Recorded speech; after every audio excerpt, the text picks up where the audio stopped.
जंगलाचं आयुष्य डोलतं गवताच्या पात्यावर, जैवविविधता नांदते बहरते कुरण क्षेत्रावर। नाशिकच्या येवला नांदगाव सीमावर्ती भागावर ममदापूर संवर्धन राखीवचा हा 5,500 हेक्टरचा विस्तीर्ण गवताळ प्रदेश 14 मार्च 2014 सालच्या अधिसूचनेनुसार ममदापूर संवर्धन राखीवची स्थापना झाली। इथं तेव्हा काळविटांची संख्या होती साधारण 2000च्या आसपास। बाकी प्राणी होते पण अगदीच तुरळक प्रमाणात। गवताच्याही इथं निवडक प्रजातीच अस्तित्वात होत्या।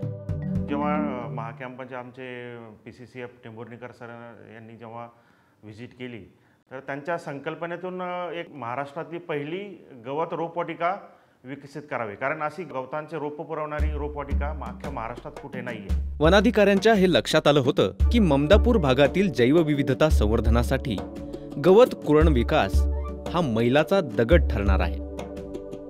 त्या सूचनांच्या अनुषंगाने उमेश वावरे सर, उपवन संरक्षक पूर्व भाग नाशिक, तत्कालीन सहाय्यक वन संरक्षक डॉक्टर सुजित नेवशे सर यांच्या मार्गदर्शनाखाली आपण वडपाटी येथे गवताची मध्यवर्ती रोपवाटिका डेव्हलप केली। या निर्णयाची अंमलबजावणी म्हणून एक कार्यशाळा घेण्यात आली। माजी उपवन संरक्षक श्री बडवे सरांनी ममदापूरच्या सर्व कर्मचाऱ्यांना गवताच्या प्रजातींची ओळख करून दिली। गवती कुरणांचा जर विकास केला तर आपल्याला 1-2 वर्षामध्ये 3 वर्षामध्ये खूप चांगले कार्बनचे साठे आपल्याला तयार करता येतील। त्याच्यामुळे कार्बनचे साठे झपाट्याने तयार करण्याकरता गवती कुरणांचा विकास करणं हे अत्यंत महत्त्वाचं पाऊल ठरणार आहे आणि हे फार दिशादर्शक निर्णायक पाऊल ठरणार आहे असं माझं मत आहे। निसर्ग समजून घेताना होणारी दमछाक परिश्रमाची परीक्षा काय असते हे दाखवून देते।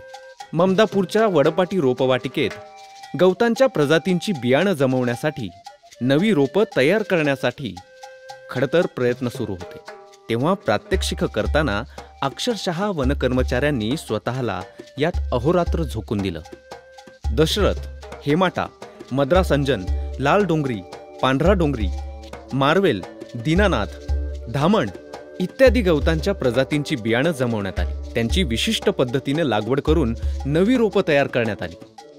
प्रायोगिक तत्वावर उभारलेल्या मदरबेडमुळे काळविटांना सकस आणि अधिक पौष्टिक गवत मिळू लागलं। कीटकांची संख्या वाढली, लांडगा दिसू लागला, तरस सुद्धा इथं आला आहे। नीलगायींची संख्या 3 वरून 21 वर गेली। शेतकऱ्यांच्या तक्रारी एकाएकी कमी झाल्या आणि आता परस्परावलंबनामुळे इथं औषधी वनसंपत्ती सुद्धा बहरू लागली आहे। हे सर्व शक्य होतंय ममदापूर रोपवाटिकेतून उगवलेल्या लुसलुशीत परिश्रमामुळे। ही नांदी आहे ममदापूर संवर्धन राखीवच्या वैभव संपन्नतेची। गवतांच्या प्रजातींचे कवच उद्या जैवविविधतेचे संवर्धन करण्यासाठी पुरेसे असल्याचं वनकर्मचाऱ्यांना पुरतं समजलंय। म्हणजे तिथे आज तुम्ही जर बघाल तर आम्ही जवळजवळ 25 ते 30 लाख रोपे निर्मिती वार्षिक करू शकतो, एवढी कॅपॅसिटी आम्ही तिथे डेव्हलप केलेली आहे।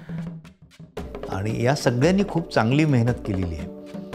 तर या सगळ्यांच्या मेहनतीमुळेच आणि त्यांनी जो इंटरेस्ट दाखवला त्याच्यामुळेच ती खूप छान अशी रोपवाटिका विकसित झाली आहे। महाराष्ट्रात पहिल्यांदाच अशा प्रकारचा प्रयोग यशस्वी झाल्यानंतर निसर्ग सेवेचे पाईक असल्याचा अभिमान वनकर्मचारी आणि अधिकारी व्यक्त करत आहेत।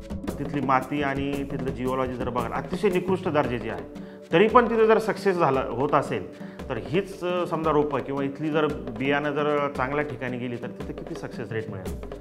तर ही म्हणजे दिस इज मिरॅकल ॲक्च्युअली, म्हणजे कृषी विद्यापीठाने सुद्धा हे मान्य केलं। या प्रयोगाचा प्रसार आता भारतभर हो, प्रत्येक गवत कुरण प्रदेश समृद्ध हो, हीच पूर्व नाशिक वनविभागाची सदिच्छा आहे।